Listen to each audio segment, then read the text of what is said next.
ketiga tuan-puan, anak-anak ini adalah aset kita. Aset kita. Apa dia aset? Aset apa dia Zazila? Cakap Terengganu aset tu apa? Cagaran tak? Masya Allah. Hebat orang Terengganu. Cagaran. Aset kita. Maknanya itu adalah manfaat besar kepada hidup kita tuan-puan sekalian. Tak ada yang sia-sia apa yang kita buat pada anak-anak dan keluarga. Wahai ibu-ibu sekalian, segala pengorbanan kalian, susah payah kalian, air mata kalian, kepedihan, kesengsaraan yang kalian rasa, demi Allah tidak akan disia-siakan oleh Allah Subhanahu wa taala. Allah dah sebut dalam Quran.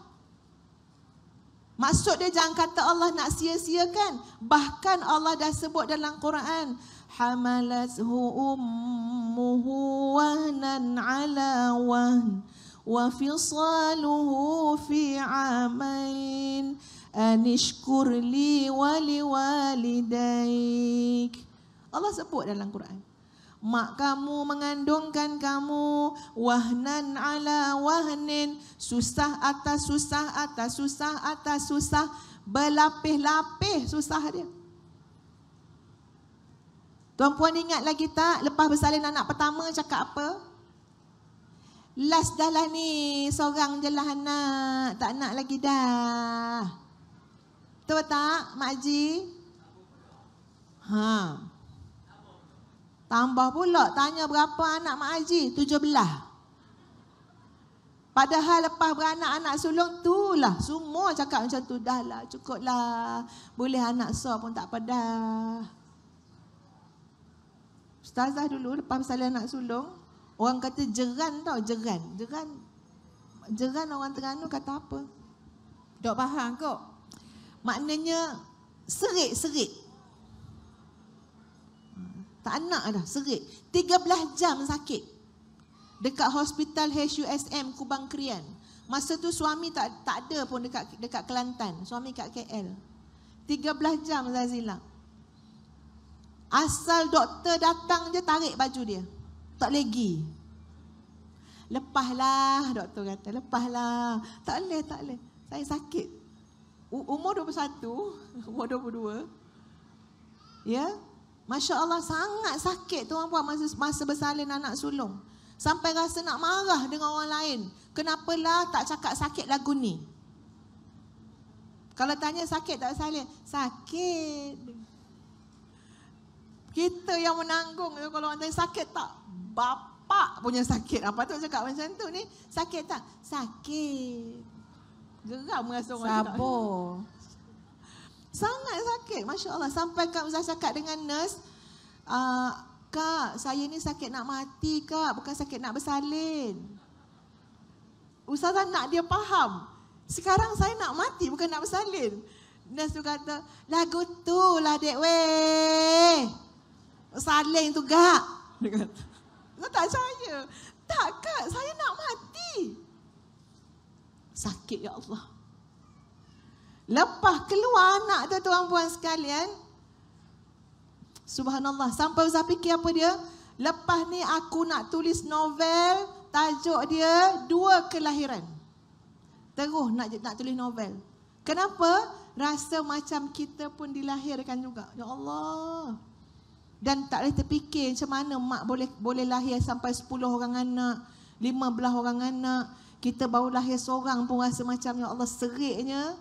Tapi dalam pada serik tu beranaklah tahun 99, 2000, 2001, 2003, 2005, 2007. Berakhir dengan keguguran 2008, 2009. Itu dalam serik bersalin lah.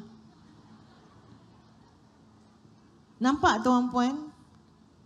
La haula wa la quwata illa billah. Allah yang maha penyayang memberikan kekuatan kepada seorang ibu. Untuk generasi umat Rasulullah sallallahu alaihi wasallam, betapa mulianya kedudukan ibu, demikian juga ayah. Jangan pula ayah kan bangun, balik lu ustazah. Cerita ibu je ni. Dia katakan ya. Balik ayah-ayah ni. Tak. Wahai para ayah, kalian pergi cari rezeki tu, bawa balik 50 sen, bawa balik RM1, bawa balik RM2 tu. Nabi sebut apa dalam hadis? Inna minadh-dhunubi la yukaffiruha as-salah walal hajj walal sadaqah walakin yukaffiruha al-hammu fi talabil ma'ishah. Ada dosa-dosa kalian takkan dapat diangkat dengan kalian semayang, kalian solat, kalian pergi haji, kalian sedekah, tak akan dapat terangkat dosa tu dengan amalan-amalan tadi. Walakin, tetapi yukaffiruhas salah, akan dihapuskan dengan alhamu fi talabil ma'isyah, susah payah kaum bapa, kaum suami pergi cari rezeki nak bawa balik. Masya Allah. Bahkan Nabi SAW pernah mencium tangan seorang suami, seorang laki-laki, Sa'ad bin Mu'az radhiyallahu an. Yang pada waktu tu Nabi nampak dia bekerja dekat bawah terik matahari.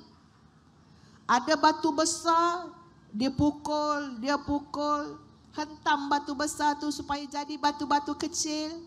Kenapa? Nak bawa senang, nak pergi jual. Ini namanya cari rezeki dekat bawah panas terik padang pasir. Nabi tengok Sa'ad bin Mu'az, tengok tangan, badan, muka habis semua. Habis apa? Maknanya dimakan dek matahari. Orang hari ni panggil apa? Sunburn. Sunburn ke sunblock? Sunburn. Oi, anak bujang hari ni, anak lelaki hari ni. Anak lelaki tu takut ke sunburn. Sanggup ambilkan tudung mak ni sini. Tak nak kena matahari. Macam mana anak lelaki kita nak jadi suami besok? Sa'ad bin Mu'az tak ada hal lah duduk bawah padang pasir, bawah panas matahari. Sampai Nabi kata, wahai Sa'ad, kenapa sampai macam ni sekali ni kamu jadi kematu habis ni? Sampai jadi hitam legam macam ni. Sa'ad jawab, sebab aku mencari rezeki untuk anak isteri aku. Aku nak bawa rezeki yang halal balik ke rumah aku. Ada riwayat mengatakan Nabi SAW mencium tangan Sa'ad dan mengatakan, sesungguhnya tangan ini adalah tangan yang dicintai oleh Allah dan Rasul. Masya Allah. Ya, tuan-tuan pakat ciumlah tangan tuan-tuan sendiri. Dan bagi tahulah tangan ni tangan yang dicintai oleh Allah dan Rasul. Sebab apa? Tangan inilah dengan izin Allah aku gunakan. Kudrat inilah cari rezeki yang halal. Halalan tayyibah, bawa balik pada anak isteri. Banyak sikit itu bukan soal dia. Yang penting apa dia? Halalan tayyibah, Allah akan suntik dengan nilai keberkahan. Bahkan ada riwayat kata, Nabi kata inilah tangan, inilah kulit, inilah dia daging yang tidak akan kena azab api neraka Jahannam. Masya Allah. Bila kita sebut amanah, tuan-puan sekalian, kita kena happy nak buat. Sebab Allah tak pernah sia-siakan. Tengok Imam Ghazali kata apa? Kalian jaga anak-anak ni macam kalian bercucuk tanam. Siapa sini suka bercucuk tanam? Angkat tangan sikit. Tinggi-tinggi kak? Tinggi-tinggi. Jangan malu-malu. Takut orang sebelah kata, apa yang kau tanam kat rumah kau tak ada apa-apa pun. Ada sepasu kan. Siapa suka cucuk tanam? Angkat tangan tinggi-tinggi. Alhamdulillah. Tanam bunga ke tanam sayur? Ni tanam apa ni? Tanam uri ke? Tuan-puan, Imam Ghazali kata, tengok orang bercucuk tanam. Ustazah cakap sekarang ni, teringat ni bunga kat rumah tu kering masa nak lalu tadi. Ingat. Maknanya adalah effort, adalah acah-acah nak tanam bunga kat rumah tu. Tapi perasan tak tuan-puan, kita kata kita peminat bunga. Tapi bila kita pergi dekat nursery yang jual bunga tu, Tuan-puan beli benih ke beli bunga dah elok? Itulah perangai kita. Orang kalau nak cucuk tanam, belilah benih. Baru tahu tumbuh tak tumbuh dia dengan kita. Ini pergi kedai jual bunga, jual sayur, cari yang paling subur. Kalau sayur tu yang nampak dah bendi tu macam ni. Yang ni. Imam Ghazali kata, cuba kamu ambil anak benih tu, tanam. Lepas tanam buat apa? Siram. Lepas siram buat apa?